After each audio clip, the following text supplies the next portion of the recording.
This world consists of two sorts of people: those who are acted upon and those who act.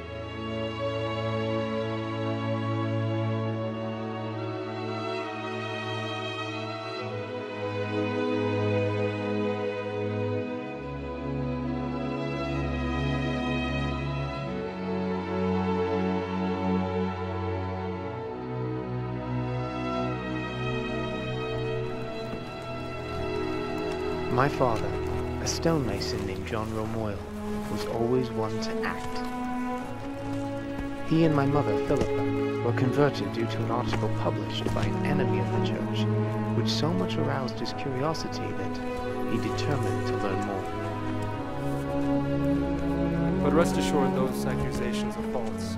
I bear testimony to... They agreed to baptism on the very night they were taught the gospel. On April 11th, 1856, the family left Plymouth, England, and heeded the call, "Come to Zion."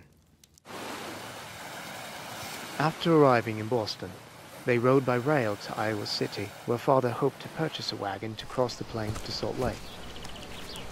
When he learned there were none to be had, a different mode of travel was presented.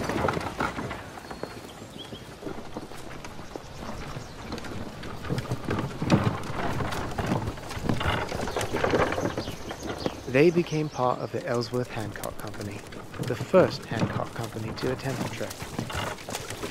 From the beginning, it was a perilous journey. Thursday, June 26, 1856. Travelled about 1 mile. It was very hot. Only a half pound of flour allowed per bread each day. With so much hunger, death soon joined our trek. The young and the feeble were the first to succumb.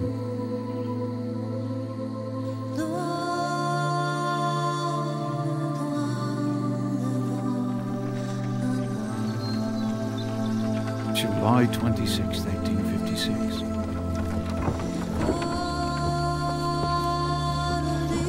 A flash of lightning killed Henry Walker as he held the bar of his handcart. His body was carried about 2 miles to camp and buried there. As I saw him lying dead, I thought of his words at prayer meeting 2 or 3 days previous. He had said, "I would rather die with my hands a hold to my cart, with my face toward Zion, than to falter and turn out by the wayside."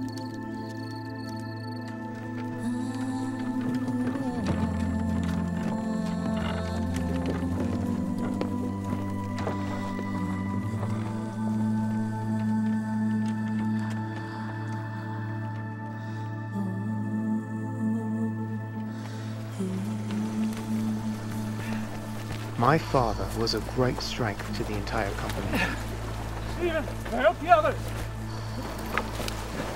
He was so concerned about imposing on others, he refused to let anyone else push or pull his cart.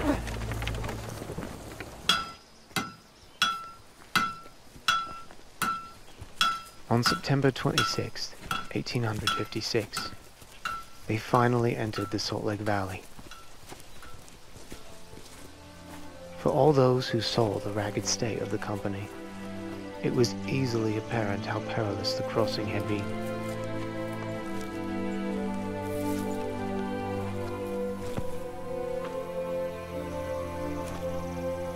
In all, 16 persons in the company had died. One of Brigham Young's counselors, Jedediah M. Grant, wept as he looked at Father's hands, still clutching the bar of his cart and looking for all the world like the claws of a bird. The Perpetual Immigration Fund allowed me, James Moyle, to come to the Salt Lake Valley earlier. Father had taught me the masonry trade, and I had been working and saving to bring my family to America.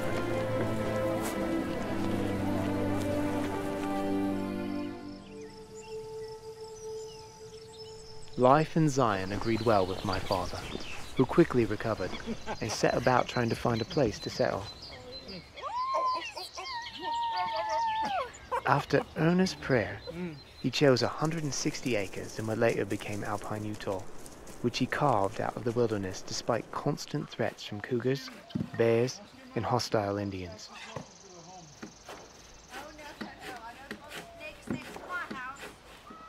A great change was about to take place in Father's life, as President Young called him to be a stonemason on the Salt Lake Temple.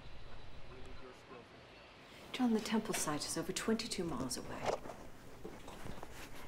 We need the horse for the farm work. How are you ever going to get back and forth? Are you going to walk? I'm married well, my love. You are brilliant.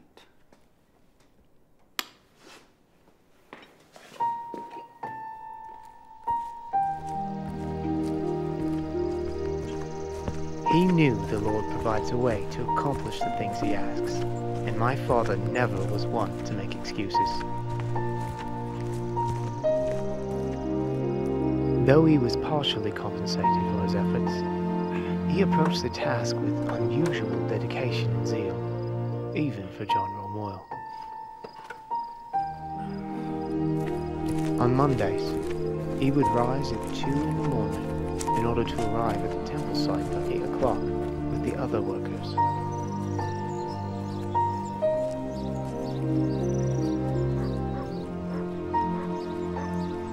I was newly married and living in Salt Lake.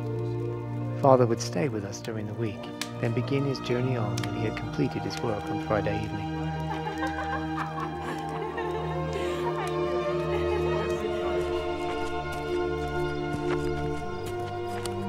He would arrive home about midnight.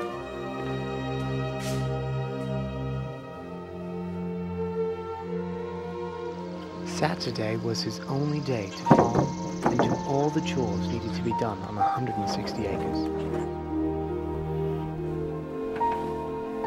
This was his life. Week after week, month after month, and soon, year after year. Until he had done so for almost 20 years. Then one day, my father did something that would forever change his life. It's agreed then.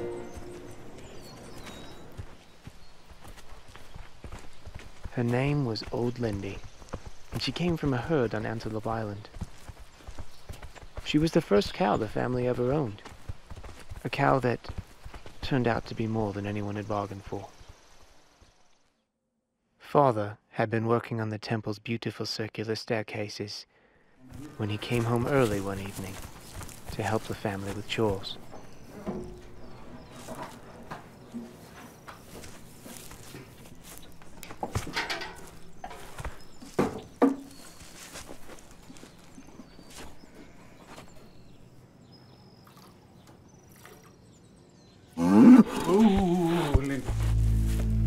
Let's be minded now. Perhaps Father was impatient with her. Or maybe old Lindy was just having a bad day.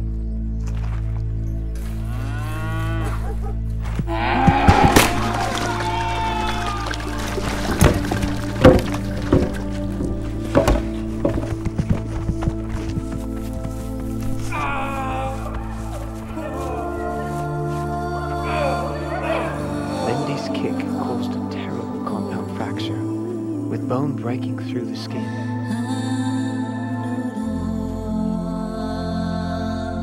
The only option was to amputate.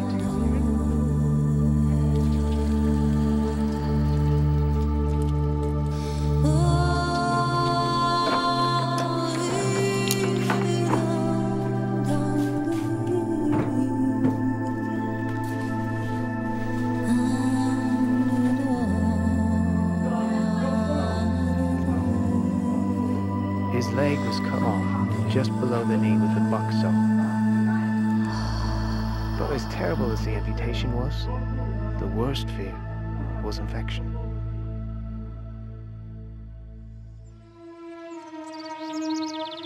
Spring came, but the infection never did. When the leg began to heal, Father took a piece of birchwood and made a peg leg with an ingenious articulating ankle. He carved a little hole in it and lined the inside with a piece of leather. He made straps to fit around his waist and hold the leg in place. When he was able, he put it on and, despite the pain, walked around the house with that homemade leg.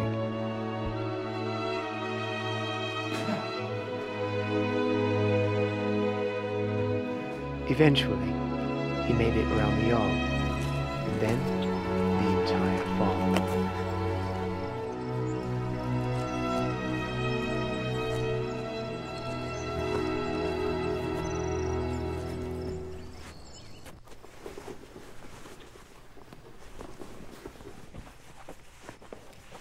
John, what are you doing? I'm packing. To go where? To Salt Lake? John, why do you have to go to Salt Lake? I don't recall being released as a stonemason, do you? Oh, my dear sweet husband. There is work enough to do in the kingdom here. You're only a stonecutter. I'm sure the Lord has plenty of people in Salt Lake to carry on with that calling. But 'tis my calling. Callings are seldom convenient, are they, my love?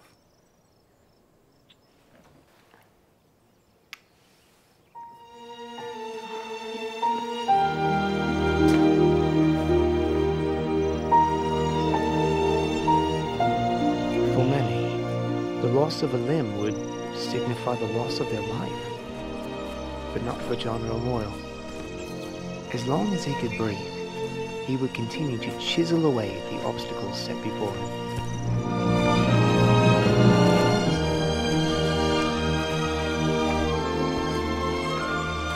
In 1885, John Moyle once again chose to act and limped the 22 miles to the Salt Lake Temple, and as a 77-year-old man climbed 100 feet of scaffolding and continued his duty as a stonemason of the Salt Lake Temple.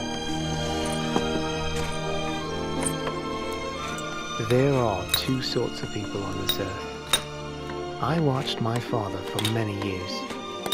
He was the sort that acted.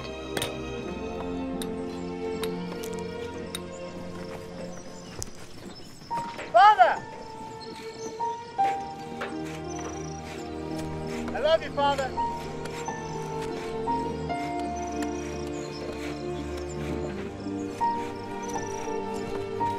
John Moyle never saw the completion of the temple. He died in 1889, 4 years before its dedication. But his amulet, carved high on the east wall and penned by a prophet centuries earlier, continues to be seen by millions. John Moyle wasn't just carving words. He was setting in stone what it was that motivated him to act. Holiness to the Lord.